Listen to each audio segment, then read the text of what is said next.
Hello বন্ধুরা, তো চলে এসেছি সকালবেলা রান্না করতে। এখানে ভাত বসিয়েছি আর এই যে পেঁপে আলু কেটে নিয়েছি, পেঁপে আলু সিদ্ধ দেবো। আর এই যে ঝিঙে আলু দিয়ে পোস্ত করব। তো চলো সিদ্ধগুলো দিয়ে দিই।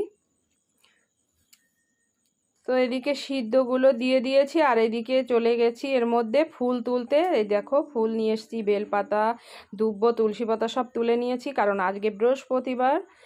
তো আজকে সুন্দর করে একটু পুজো দিতে হবে, বৃহস্পতিবারের দিন। তো তো পুজো দেওয়া হয়ে গেছে, চলে এসেছি এবার পুজো দিতে। দিয়ে এবার আবার চলে যাচ্ছি রান্নাঘরে। তো ভাতটা বেড়ে নিয়েছি, এদিকে পেঁপে আলু সিদ্ধটা মাখিয়ে নিয়েছি, পেঁপে আলু আর সিদ্ধ দিয়ে এই মেখে দেখো, নিয়েছি। আর এদিকে দেখো যে ঝিঙে ভাত পোস্তটা আর এই আমার হয়ে হচ্ছে গেছে। ঝিঙে আলু তো পোস্ত। এখন সকালের খাবারটা খেতে বসে গেছি আমরা। তো চলো ভিডিওটা